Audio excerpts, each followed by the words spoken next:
Bien, muchachos, vamos a analizar este caso que enviamos al grupo. Bien, este es un caso que nos envían desde otra institución y empezamos a observar y analizar. Lo primero que debemos hacer es un monitoreo. Dentro del monitoreo, uno siempre que evalúa el monitoreo, primero tiene que evaluar el modo ventilatorio. Entonces, lo primero es mirar el modo ventilatorio. Aquí, por ejemplo. Primero, ¿qué modo ventilatorio es? Es una ventilación controlada por volumen.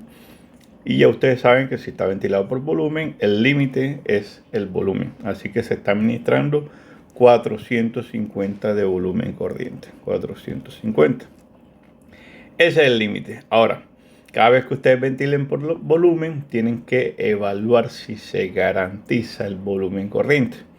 Entonces siempre hacer el monitoreo cuantitativo para mirar si se garantiza el volumen corriente. Ahora empezamos a mirar el volumen corriente que está generando ese paciente. Y notamos que está haciendo en múltiples ventilaciones, está haciendo volúmenes bajos, tan bajo como 113. Eso es muy bajo, algo está sucediendo y debemos evaluarlo. ¿Por qué?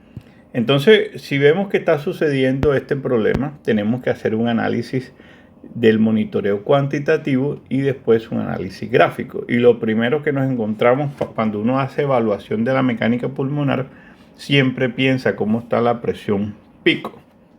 Y la presión pico está en 50. Por encima de 35, la presión pico es patológica. 35 es patológica.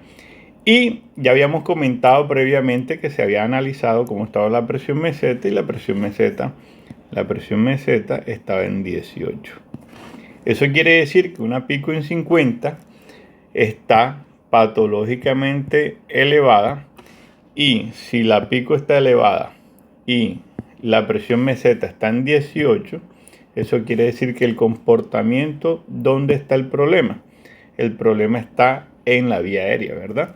Está en la vía aérea, es decir, en este punto. O sea, hay un aumento en la resistencia de la vía aérea que está generando una presión pico extremadamente elevada. El tema no es la presión pico, el tema son los volúmenes corrientes bajos. Ahora vamos a evaluar por qué, a pesar de que está haciendo presiones pico elevadas, está haciendo volúmenes bajos. Si ya yo le configuré un volumen corriente que está en 450, que es el objetivo, el límite que ya configuré para mi paciente. Entonces vamos a evaluar por qué la presión pico. Entonces vamos a hacer un análisis gráfico. Dentro del análisis gráfico vamos a ver cómo se comporta en esta curva, la curva de presión tiempo. La curva de presión tiempo. Y en la curva de presión tiempo notamos que la presión pico, vamos a ampliarla, la presión pico llega hasta un límite y hasta ahí se frena. En esta ocasión también llega un límite y se frena. Aquí también llega un límite.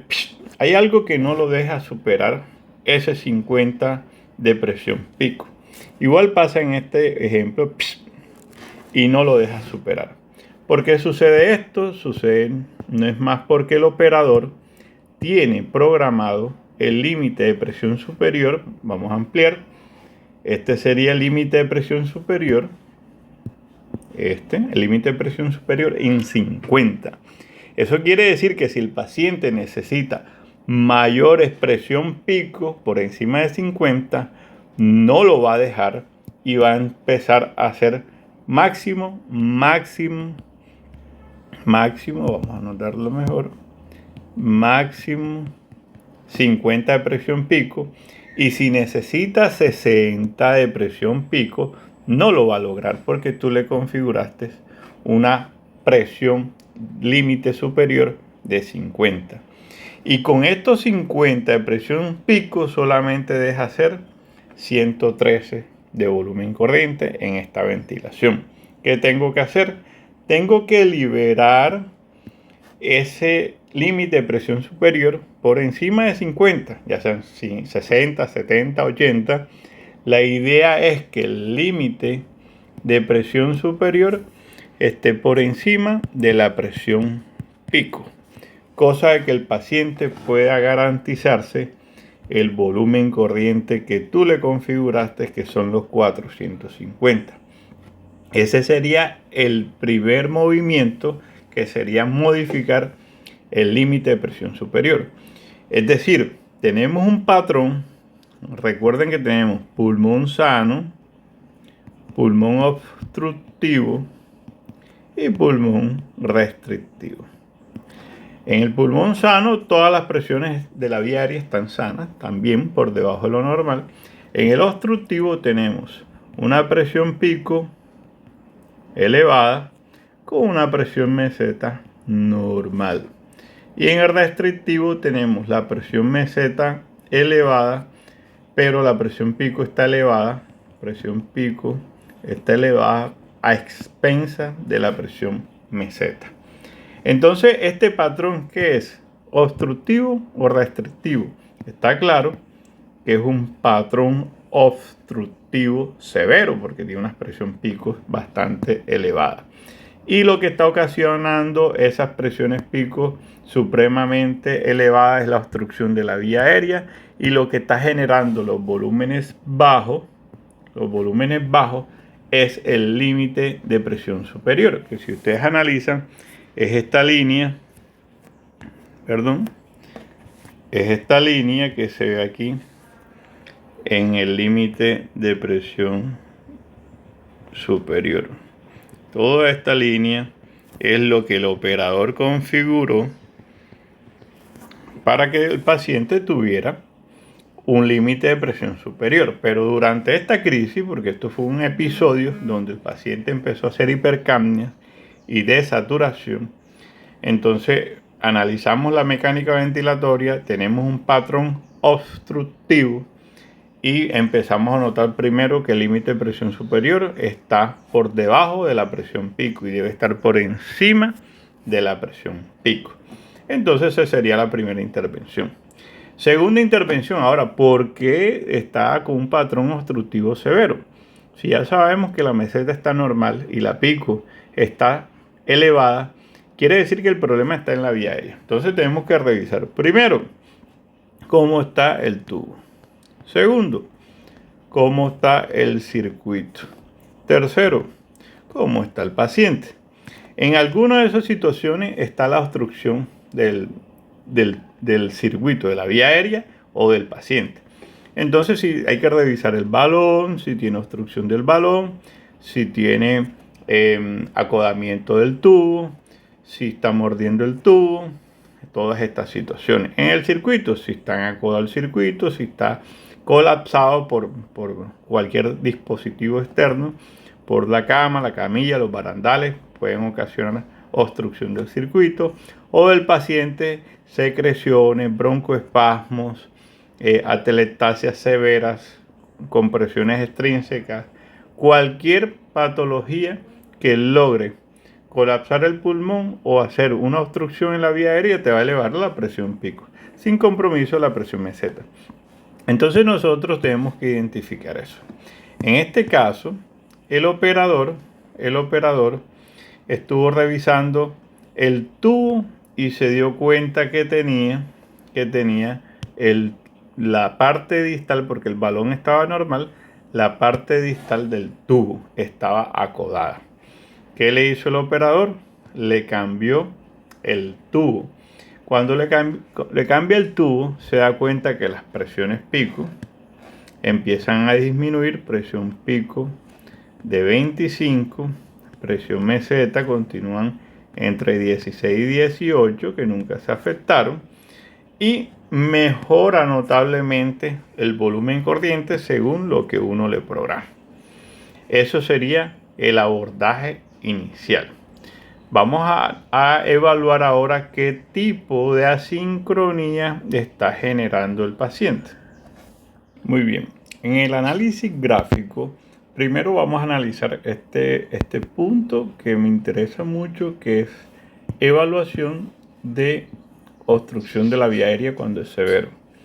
Cuando la obstrucción de la vía aérea es severa, ya sea porque el paciente muerde el tubo, ya sea porque tiene un broncoespasmo severo o ya sea porque se colapsó cualquier parte del circuito o del tubo orotraqueal, él va a hacer una presión pico supremamente elevada y va a golpear el límite de presión superior. Esto sería esta línea punteada, sería el límite de presión superior.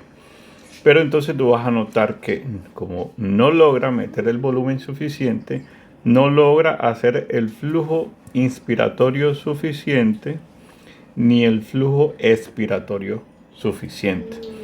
Esta morfología no quiere decir que sean alvéolos rápidos de baja distensibilidad, solo que se limitó tanto la entrada de volumen que la cantidad de volumen administrada es muy poca y es coherente con la gráfica de la curva de volumen-tiempo, donde se administra una escasa cantidad de volumen corriente que corresponde a los 113 cc de volumen administrado.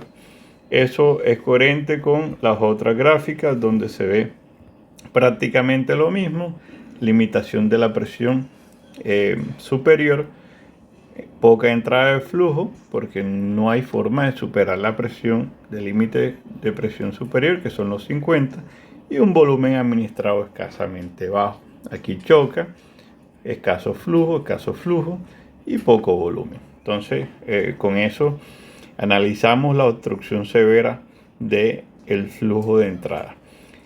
¿Cómo se corrige? Obviamente liberando el límite de presión superior.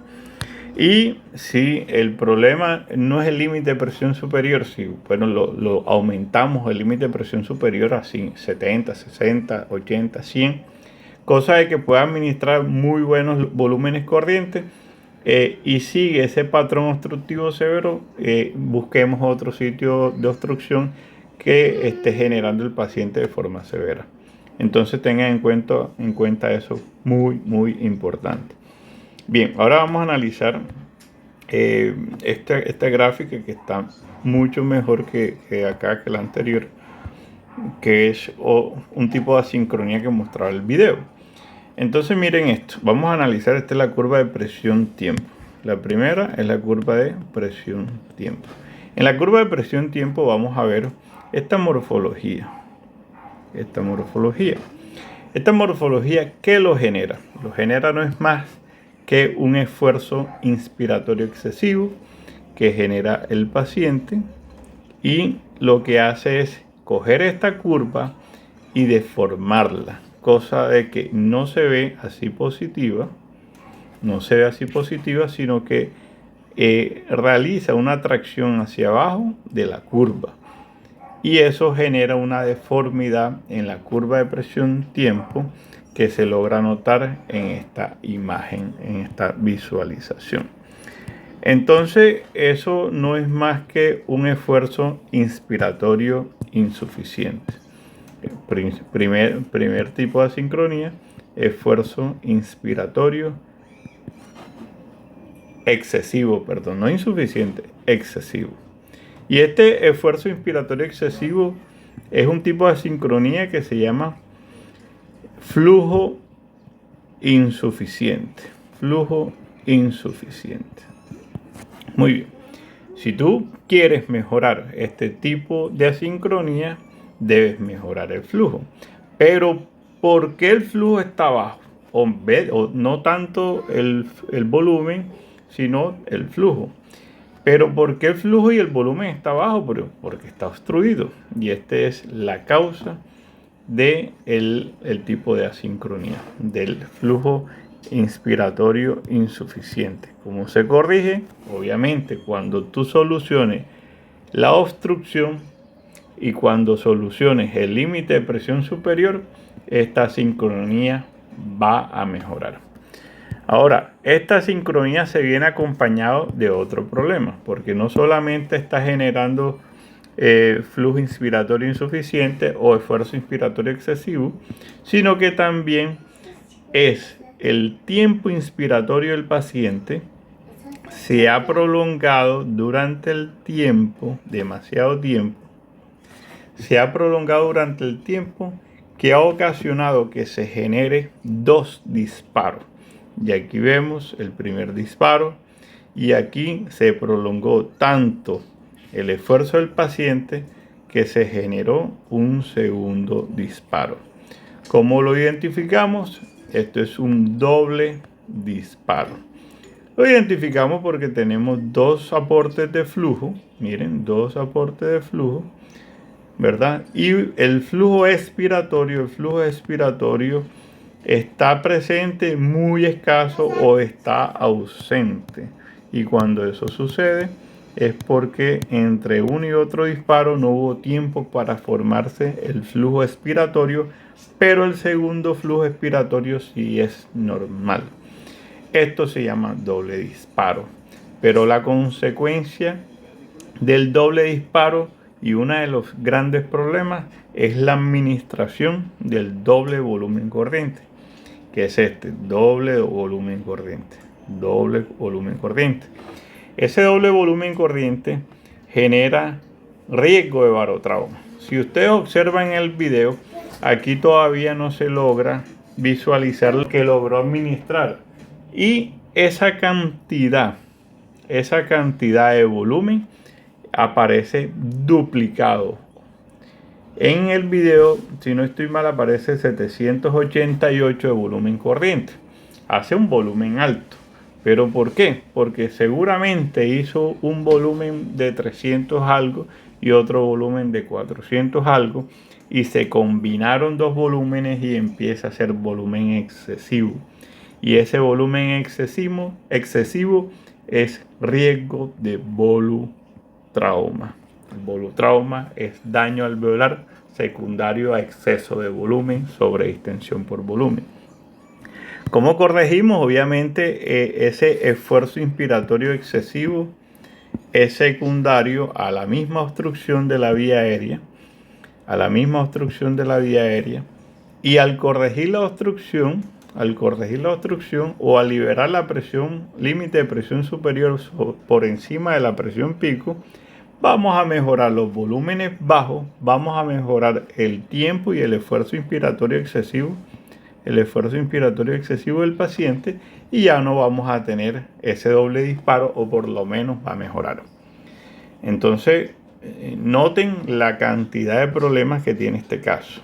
Es un caso rico en problemas, era lo que les comentaba, y tiene múltiples formas de análisis. Lo importante aquí es que con la solución de un solo problema arreglamos múltiples problemas.